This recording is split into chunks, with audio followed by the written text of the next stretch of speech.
Hey guys, welcome back to my channel. I am here with a chop and chat. I wanted to do this behind or in front of the camera, but life's just not working out that way. So as you can see, I have quite a bit of stuff here. I don't know if I'm going to chop everything. It's just going to depend on how much I have to chit chat about, but I have a couple of items from Teddy B's, a couple of loaves from Sassy Aroma, and a chunk muffin from Rose Girls. So I'm in my kitchen, got my microwave right here. So I'm going to have to, cut the video a lot, but that's okay. Okay, so first I have from Rose Girls this lavender, chamomile, and fresh rain chunk muffin. I forgot about this in my collection videos, so surprise, I also have this. So this week I'm melting Rose Girls, so I definitely want to chop this so this is ready to go if I decide to melt this. I'm not normally like a fresh and clean person, but this rain oil smells pretty good. So I think I'm going to cut this into fours. I melted this or microwaved it for, I don't know, 20 seconds or so, and it's pretty crumbly, but that's okay. Okay, I didn't get tons of questions, but I did get a few.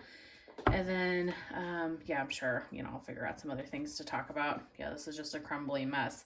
Don't judge my technique. I've never said that I really know what I'm doing here. We're just chopping some stuff up. I got a question about how tall am I? I am, just my dog is here, so if you hear chewing, drinking, playing, whatever.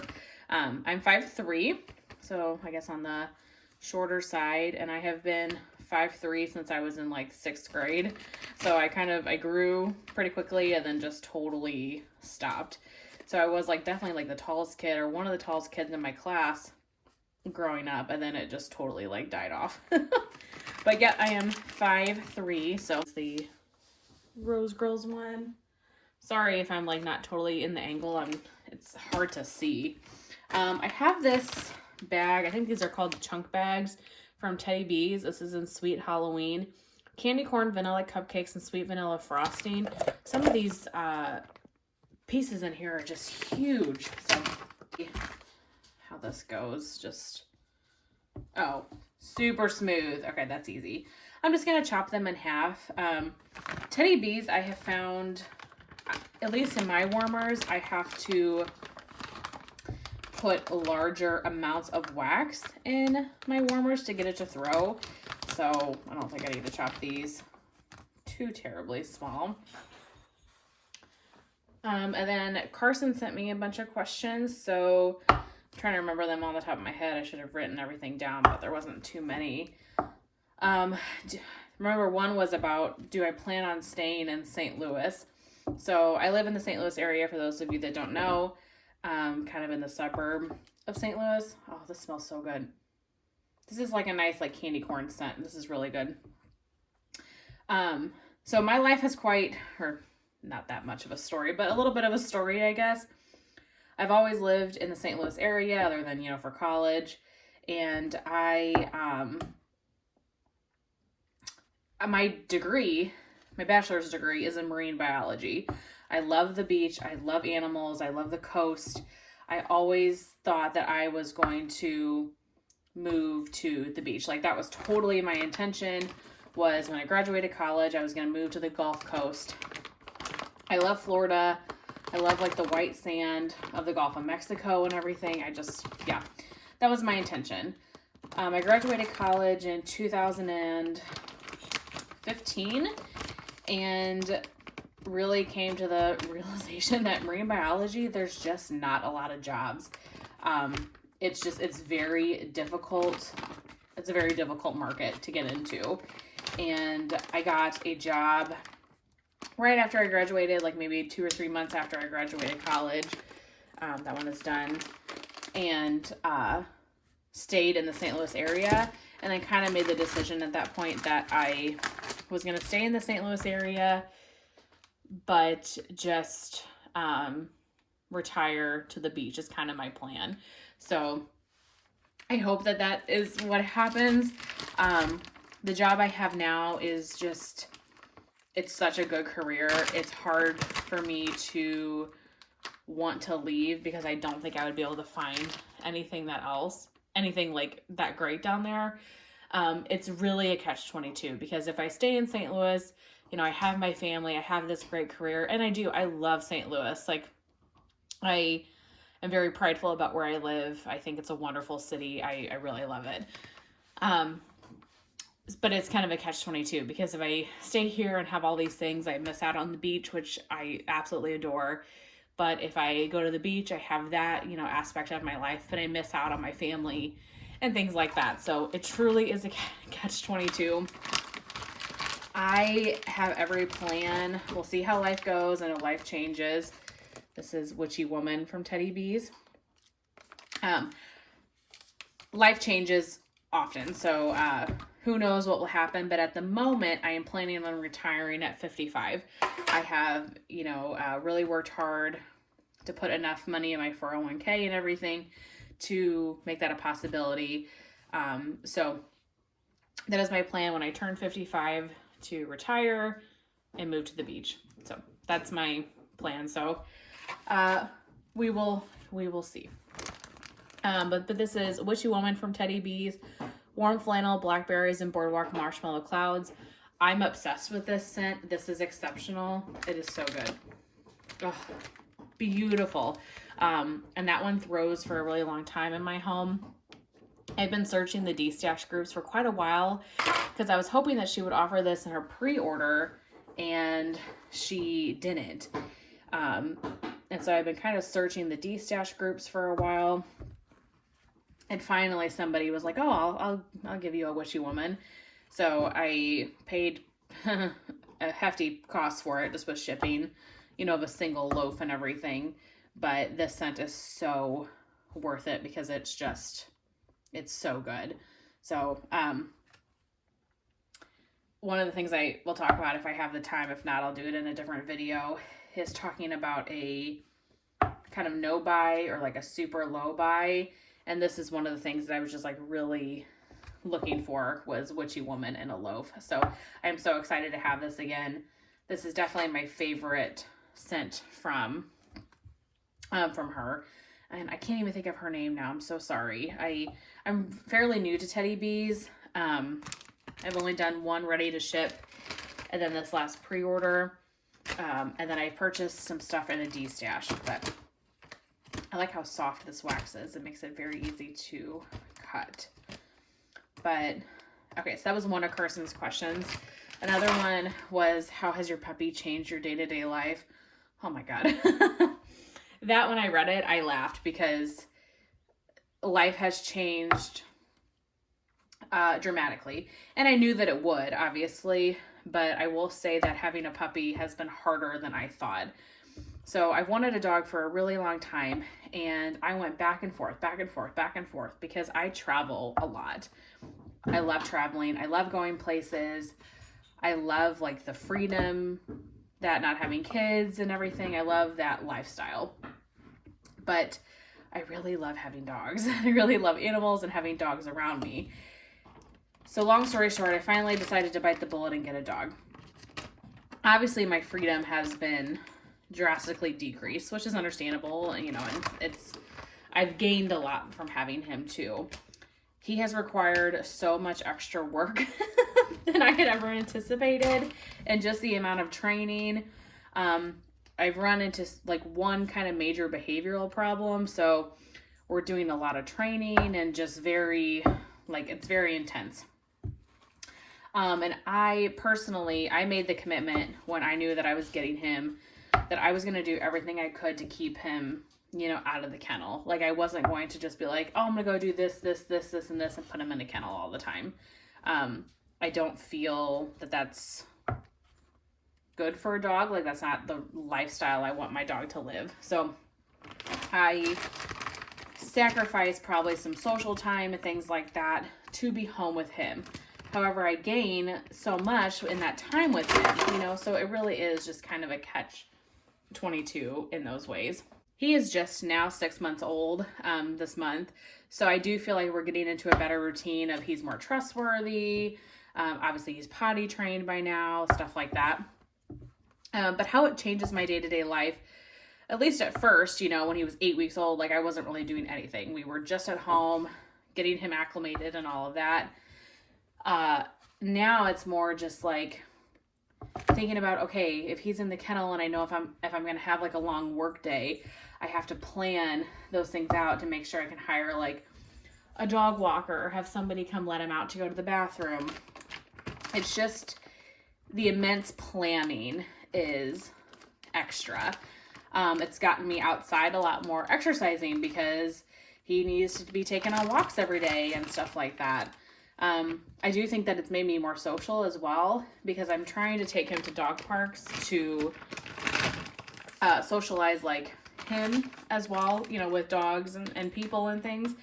And so I'm, you know, having conversations with dog owners and stuff like that. So real quick, I'm microwaving Christmas at Santa's from Sassy Girl Aroma, pepperberry wreath, sugar cookies, and marshmallow fireside. And I just noticed as I was doing this bag has a rip in it. So I'm going to have to do something about that. But yeah, it's made me more social. It's made me a better planner in a lot of ways because I really do have to plan stuff. I haven't traveled at all since I got him, but I'm going on trips this summer. I'm going to Alaska. We're going to the beach, but I'm taking him with me. So it's just kind of changed all in all life. But as long as I can still travel and do those things, plus I have the benefit of having him, like I love him so much. He has added a lot of stress, but a lot of happiness as well. And I think anybody that has like a brand new puppy would understand that. It's just a lot of work and it is a lot of stress on you, but it's so worth it. Okay, I honestly am a little anxious that this bag has a rip because I don't know if I have any more bags, but we will see what I have. I keep trying to buy bags from L3 and they keep being sold out. So I'll have to see about that. I love these chunky muffins or chunky loaves. I think they're beautiful,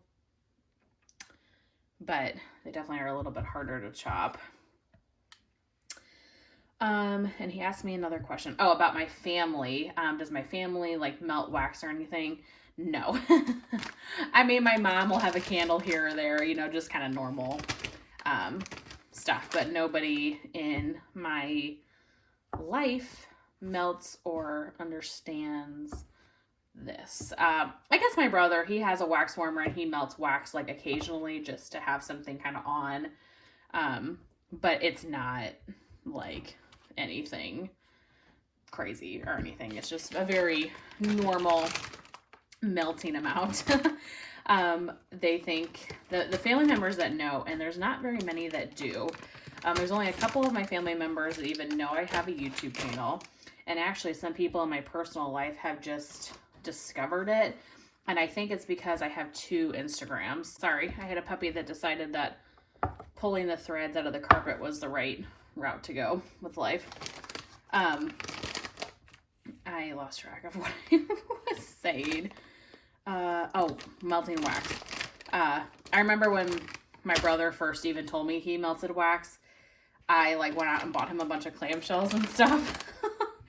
Yeah, I'm that person. But in any case, yeah, only a couple people in my life even know I have a YouTube channel, and other people that have discovered it have found my like YouTube related Instagram. So I have my personal Instagram that's privated, and it's for like, you know, just personal stuff, I guess. Not that I really post anything weird on there, you know, I don't know. That sounds weird. It's just like pictures of my family, stuff like that. You know, just like your personal life.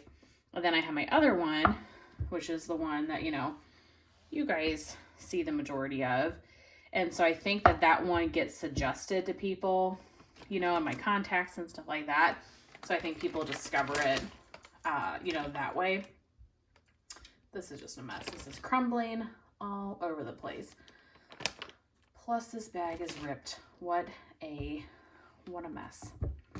Okay, let's take a second and clean up some of these chunks. But honestly, it's fine with me. I don't really want my family just sitting there watching my YouTube videos. That's just not something I'm interested in. This is just for me. It's just totally for fun, and I don't really need that, the questions, any criticism, whatever, you know.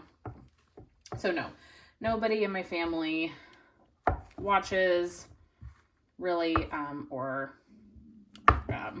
you know, melts wax. And then I had one question. This is super specific to St. Louis, so I understand if people aren't interested, but somebody asking for some kind of hidden gems in St. Louis. So I mean, I could tell you a thousand things, but for the sake of the video, I'm going to keep it to like 2 or 3 just to keep it, or just kind of rapid fire. So, my favorite restaurants around town, best barbecue ever is Pappy's Smokehouse. 10 out of 10 would recommend. Get there early. The lines are long. The best Italian. There's an Italian district called The Hill that it has tons of Italian restaurants, Italian bakeries, things like that. My favorite restaurant on The Hill is Zia's, but honestly, you can't go wrong with any of the restaurants down there. I went ahead and cleaned all that up because that was such a mess. So patty cakes, pink sugar, strawberry, sugar cookie, marshmallow, and birthday cake. Stick this in the microwave. A couple of like kind of drinking type places. I would say Ballpark Village down by the baseball stadium. It seems like it's a baseball thing, and it's not.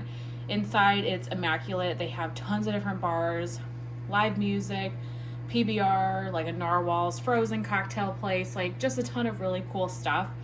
Sushi, just anything that you kind of would want. It's just a fun atmosphere. And then if you venture outside of St. Louis a little bit, there is Augusta, Missouri. So Augusta, Missouri is the second biggest wine country in the country. So next to Napa, then you have Augusta. So it is just winery upon winery. It's a really awesome place to go visit, especially in the fall time. Have some wine, beautiful views, lots of like rolling hills, see the fall foliage, awesome place to go. You have your typical, the zoo, the history museum, the art museum, the science museum. Those are all free. St. Louis has free activities everywhere. So those are great. Forest Park, beautiful park to walk in. You can obviously go up in the arch. You can, what else? There's just so much stuff. Kind of a hidden gem, I think, is the Lemp Brewery. The Lemp Brewery is haunted, and they do haunted ghost tours in there. That's a really fun thing to do. The Anheuser-Busch tour, you can go get a free beer, take a tour, see the Clydesdales. Yeah, just there's so many things to do around St. Louis, you guys. That's not even a fraction of the stuff, but as far as like a hidden gem, I would think that the Lemp Brewery is kind of a hidden gem, or it's not just like something you would really think about going and doing. But yeah, really cool little ghost tour. Going to St. Charles and go to Main Street on the river, do some shopping. Yeah, I mean, if anybody's looking for some more recommendations, I mean, I could send you a lot of them. But I think that was it for the questions. I'll probably just finish chopping the rest of this loaf and then save my last one for another day. The last loaf I had, this one is in Sawdust Days, which is caramel apple, cotton candy with a sweet, delicious salted brown sugar and vanilla. I have a brittle in this, so I'll melt the brittle first anyway. So the last thing I wanted just to mention while we were finishing this up is I am going on like a serious low to no buy. I'm looking for Pet Sematary from Super Tarts, so I'll definitely get that whenever that's offered. But I have everything I need, you guys. I really need to curate what I've got going on. I have grown out of my storage units. And so I know that I will purchase from Super Tarts if Pet Sematary is around, or Sassy Girl Aroma I just can't stick away from. So I'm going to call it a no buy and not, or I'm sorry, a low buy and not a no buy. Oh, geez, rip. But I'm overwhelmed with wax. And there's no way that I can use all this wax before it goes bad. So I really just need to take some time and go through what I have. So are you guys feeling in that space as well? I have a goal for where I want to be, like in my collection, like as far as where I'm storing all of my wax and stuff. And I have quite a bit of work, probably at least 3 to 6 months of work to get to that spot. So that's the plan. I've set up a schedule. Man, this smells so good. I keep getting just like little whiffs of it. I've set up a schedule for me to melt. So I kind of go through each vendor and just kind of work through some stuff. So I hope you guys are excited about that. I know a bunch of people are doing like that second collab, the Seas collab. I'm not, just because I know where I'm at now, kind of. And I really love just the idea of going through like vendor by vendor and melting what I've got. But I'm curious to see how you guys feel, where are you guys at in your collection. But that's it. I'm going to call this here. I'm going to save the other loaf for another day. If you guys have any follow-up questions, let me know and I will add them just for another chop and chat. I've always got stuff coming in that I need to chop into smaller little bits and pieces. But I hope that you guys enjoyed. I hope this angle wasn't too bad. I was kind of sitting off of the camera here talking, so hopefully the sound is okay. If it's not, we'll see how it is, and I just won't do it again, you know, this way next time. But I really hope you guys enjoyed. I will see you in my next one. Bye.